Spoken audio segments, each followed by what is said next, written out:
Hello, everyone, and welcome to the Kindland Report. I'm your host, Leon Bibb. As we continue to explore the dynamics of kindness, we find a range of emotions and actions that kind people seem to share. Here's a question. Could this indicate a possible formula for kindness? And if so, what can each of us do to create this in our own lives and the lives of other people as well?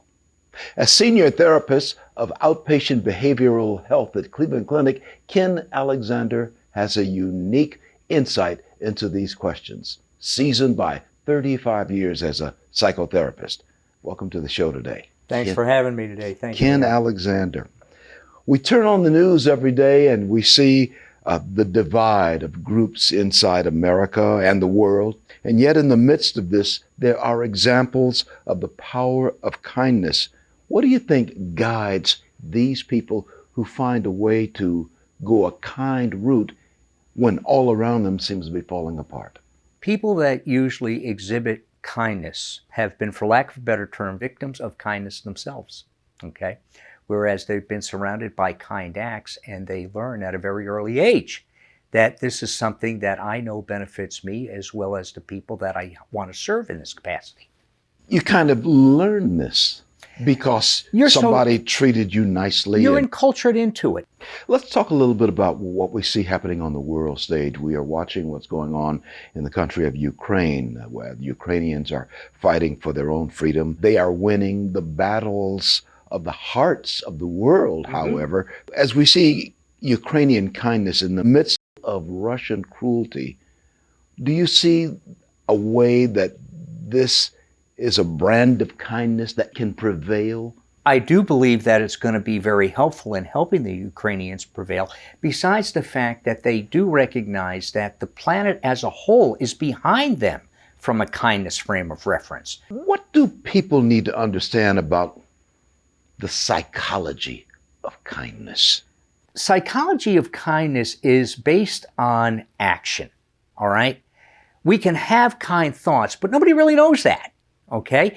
Kindness is based on the action that we portray towards another person that's indicative of service. And then that also rewards us as the person presenting it by enhancing our self-esteem as well as contributing to our personal happiness. Now, in your job at Cleveland Clinic, is there a common thing that you see in these patients? I find that the most angry people, when they present, have the least amount of gratitude. I will say, I understand what you're mad at, whether it be the planet, family, your employer, whatever it is. Tell me what you're grateful for today. Because if we're able to replace the anger with an attitude of gratitude, as it calls, people become happier. Let's talk about COVID. Yeah. What has COVID done to us? 6 feet of separation.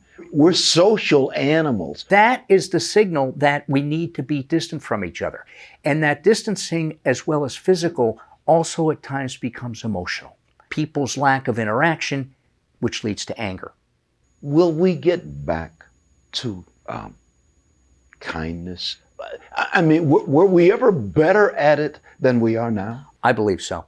Unfortunately, kindness sometimes does its best work and presents itself the most in tragedy.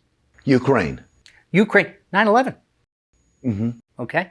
Any of those things that bring people together, they put their differences aside to work for the greater good. Ukrainians being forced to flee from their country, going to Poland, going to Hungary, Romania, and being embraced by people there who don't know them. Right. You work with the B. Riley Sober House. The B. Riley House is an organization that provides chemical dependency and mental health services to the LGBTQ population.